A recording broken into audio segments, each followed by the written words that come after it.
Hello everyone, welcome to my video. এই ভিডিওতে আমরা আলোচনা করে নেব তরু দত্তের লেখা কবিতা আওয়ার ক্যাসুয়ার ইন এ ট্রি। নাম শুনেই আমরা বুঝতে পারি এই কবিতার কেন্দ্রে একটি গাছ, যে গাছের প্রাকৃতিক সৌন্দর্যর মাঝে মিশে থাকে কবির শৈশবের অনেক সুন্দর স্মৃতি আর একই সাথে প্রিয়জনকে হারিয়ে ফেলার ব্যথা। কেন আর কিভাবে এই বিশেষ গাছটির সাথে জড়িয়ে থাকে কবির এত গভীর আবেগ, তা আমরা কবিতাটি এবার পড়ে জেনে নেব। মূল টেক্সটে যাবার আগে কবির সম্পর্কে খুব সংক্ষেপে কিছু তথ্য আমরা জেনে নেব।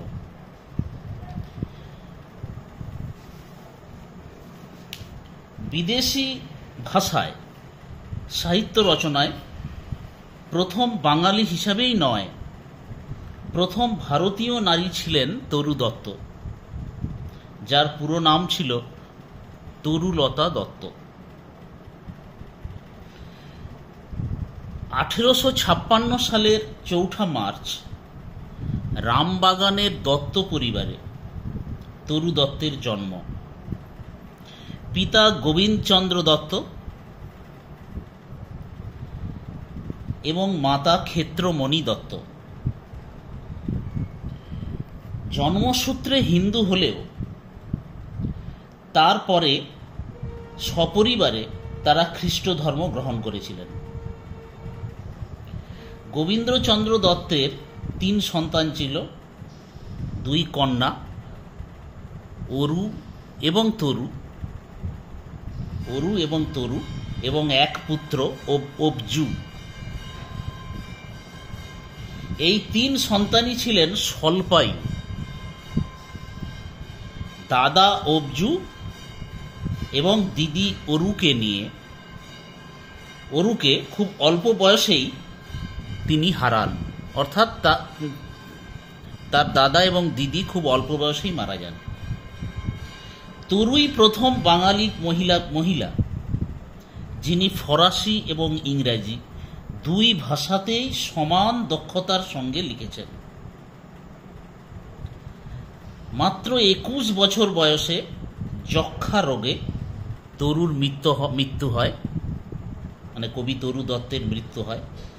তার এই অত্যন্ত প্রতিভাময় স্বল্প জীবন ও অনবদ্য লিখন শৈলীর জন্যে তাকে প্রায় ইন্ডিয়ান কিডস বা ভারতীয় কিডস বলা হয়, বা বাংলার কিডস হিসাবেও তাকে অবহিত করা হয়। আমাদের আজকের আলোচ্য কবিতা আওয়ার ক্যাসুয়ার ইন আ ট্রি তার মৃত্যুর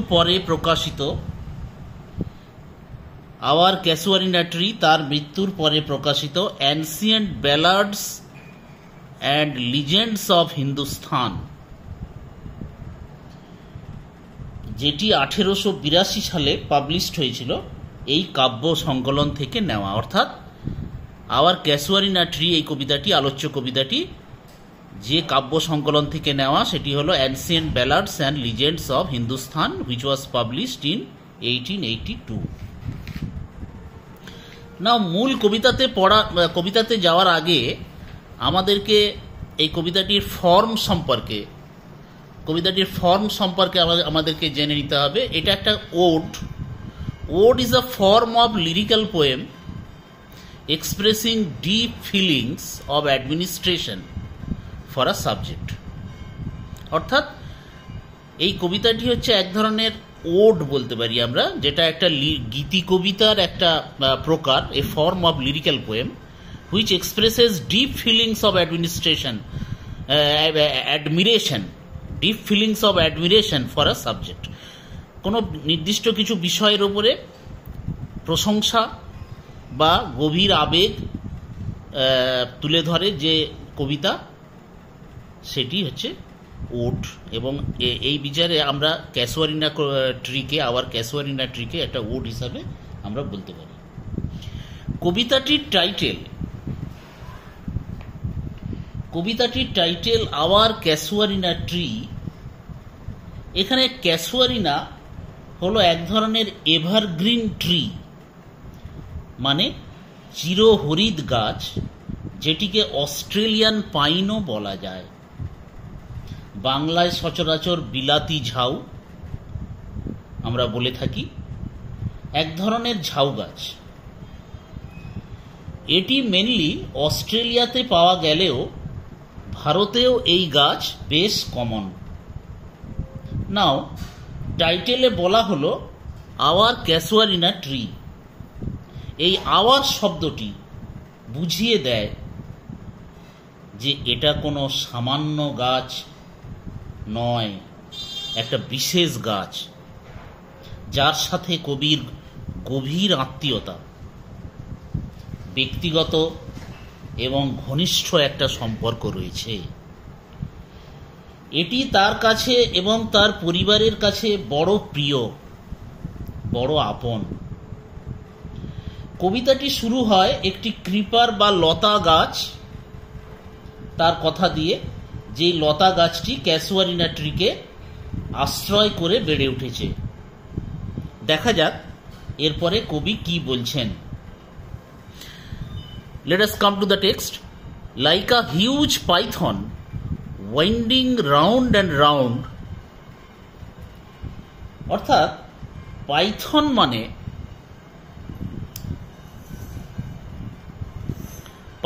মানে হলো অজগর সাপ।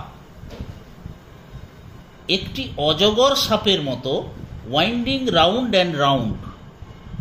ওয়াইন্ড শব্দের মানে হলো কোনো কিছু চারপাশে জড়িয়ে এবং কুণ্ডলী পাকিয়ে থাকা, যেমনটি আমি এখানে লিখেছি, to wrap or coil around something, কিছু চারপাশে জড়িয়ে বা কুণ্ডলী পাকিয়ে থাকা, ওয়াইন্ডিং রাউন্ড অ্যান্ড রাউন্ড। অর্থাৎ ঠিক সাপের মতো গোল গোল কুণ্ডলী পাকিয়ে উপরে উঠছে। কিসের চারপাশে এরকম ঘুরে ঘুরে উঠছে? The rugged trunk. The rugged trunk. Rugged মানে হচ্ছে অমসৃণ, এবড়ো খেবড়ো। ট্রাঙ্ক কথার অর্থ হচ্ছে কাণ্ড বা গুঁড়ির চারপাশে। ইন্ডেন্টেড ডিপ উইথ স্কার্স, সেই গুঁড়ির ওপর গভীর ক্ষতচিহ্নের মতো। ইনডেন্ট মানে খাঁজ কাটা দাগ রয়েছে। তাহলে ক্যাসুয়ারিনা গাছটির বয়স এবং এই যে মোটা গাছটি তাকে শক্ত করে ধরে রয়েছে, সেই সব কারণে তার মানে সেই জন্যেই এই গাছটির কাণ্ডের ওপরে প্রচুর দাগ পড়ে গেছে। তার গাটা অমসৃণ ও রুক্ষ হয়ে রয়েছে। তাহলে গোটা লাইনটা বুঝতে পারলে? Like a huge Python winding round and round, the rugged trunk indented deep with স্কার্স। অর্থাৎ একটা প্রকাণ্ড অজগর সাপের মতো পেঁচিয়ে পেঁচিয়ে পাকিয়ে পাকিয়ে এই রুক্ষ এবড়ো খেবড়ো গুঁড়িটাকে জড়িয়ে রয়েছে যেটা, এবং সেই গুঁড়িটার বর্ণনা করা হচ্ছে সেটা গভীর ক্ষতচিহ্ন বা দাগ তার সারফেসে বা ত্বকের উপরে রয়েছে, উপরিত্বকে রয়েছে। Up to its very summit near the stars, তারাদের কাছাকাছি। Up to its very summit near the stars মানে তারাদের কাছাকাছি, একেবারে তার সামিট বা শিখর পর্যন্ত। সামিট মানে শীর্ষদেশ, অর্থাৎ গাছটি এতটাই লম্বা যে মনে হচ্ছে তার মাথা যেন তারাদের কাছাকাছি পৌঁছে গেছে। আর এই গাছটিতে আষ্টেপৃষ্ঠে জড়িয়ে রয়েছে সেই মাথা। তারাদের কাছে আরো একজন পৌঁছে গেছে, আষ্টেপৃষ্ঠে জড়িয়ে সেই মাথা, আবার তারাদের কাছে আরো একজন পৌঁছে গেছে। এ ক্রিপার ক্লাইম্স, একটা লতানে গাছ বা লতা গাছ আরোহণ করেছে। ক্লাইম্স মানে আরোহণ করা বা উঠে এসেছে। In whose embraces bound no other tree, in whose embraces bound no other tree could live. In whose embraces মানে embraces মানে হচ্ছে আলিঙ্গন, আর বাউন্ড হচ্ছে আবদ্ধ, মানে যার আলিঙ্গনে আবদ্ধ হয়ে no other tree could live, কোনো গাছই আর বাঁচতে পারত না। তাহলে এর থেকে আমরা বুঝতে পারি যে ক্যাসুয়ারিনা ট্রি গাছটি কতটা শক্তিশালী, কতটা সহিষ্ণু ছিল। এই অজগর সাপের মতো মোটা লতা গাছটি তাকে আষ্টে পৃষ্ঠে পাকিয়ে ধরে থাকলেও সেটি জীবিত আছে, স্বমহিমায় দাঁড়িয়ে রয়েছে। কেমন ভাবে দাঁড়িয়ে রয়েছে? But gallantly the giant wears the scarf. Gallantly মানে আমি এখানে লিখে দিয়েছি, গ্যালান্টলি মানে সাহসী ভাবে, সাহসিকতার সঙ্গে। The giant wears the scarf, একটা বিশাল দৈত্যের মতো লাইক এ জায়েন্ট ওই মোটা লতানো গাছটিকে বা ক্রিপারটি একটা সামান্য স্কার্ফ বা মাফলারের মতো যেন গলায় জড়িয়ে দাঁড়িয়ে আছে। এর থেকে বোঝা যায় যে ক্রিপারটি তার প্রাণশক্তি একটুও কম করতে পারেনি। And flowers are hung in crimson clusters, all the boughs among. তারপরে কবি কি বলছেন? And flowers are hung, আর ফুলগুলো ঝুলে রয়েছে, in crimson clusters, all the boughs among. Crimson মানে হলো গাঢ় লাল বা টুকটুকে লাল, ক্লাস্টার্স মানে হলো গুচ্ছ, বাউজ মানে ডালপালা, মানে গাছটির সব ডালে ডালে শাখায় শাখায় গোছা গোছা গাঢ় লাল রঙের ফুল ফুটে রয়েছে।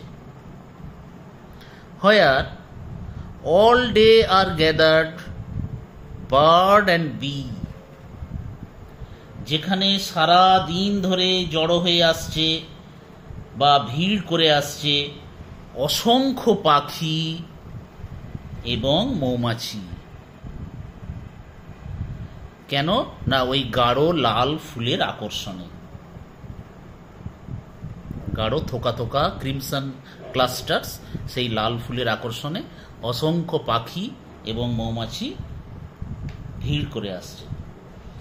And oft at nights, oft হলো অফেনের শর্ট ফর্ম, অফট হলো অফেনের short form. Oft at nights মানে প্রায়শই রাত্রে কি হয়, রাত্রিবেলায়, at nights the garden overflows with one sweet song, বাগানটি প্লাবিত হয়ে যায় বা ভেসে যায় একটি মধুর গানের দ্বারা। That seems to have no close. দেখে মনে হয় যে এই গানটির কোনো শেষ বা গানটি কখনোই শেষ হবে না। Sung darkling from our tree, আমাদের গাছের অন্ধকার থেকে কেউ ওই গানটি গাইতে থাকে, আমাদের গাছের অন্ধকার থেকে কেউ ওই গানটি গাইতে থাকে। ডার্কলিং মানে হলো অন্ধকার, ডার্কলিং মানে হলো অন্ধকার, এই যে লিখে দিয়েছি আমি এখানে, ডার্কলিং মানে অন্ধকার। ওয়ার্ড নোটসগুলো খেয়াল করো।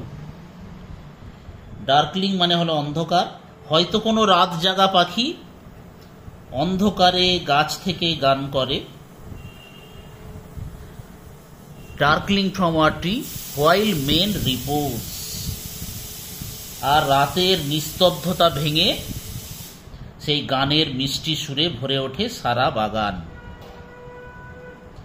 ভেসে যায় নিশুতি রাতের চরাচর গোটা পৃথিবী। হোয়াইল মেন রিপোজ, সে সময় মানুষেরা, রিপোজ মানে বিশ্রাম নেয়। তাহলে আমরা কি দেখলাম? সারাদিন যেই গাছের চারপাশে ব্যস্ত মৌমাছি এবং ব্যস্ত পাখিরা ভিড় জমায়, রাত্রিবেলায় সেই গাছই কত মোহময় হয়ে ওঠে, তা থেকে ভেসে আসে মিষ্টি গান। তাহলে এখানেই আমাদের ক্যাসুয়ার ইন এ ট্রি বাই তরু দত্ত, এই কবিতাটির প্রথম পার্টটা আমি শেষ করলাম। এরপরে আমি আরও ভিডিও শেয়ার করব। Stay connected with my channel. Thank you very much.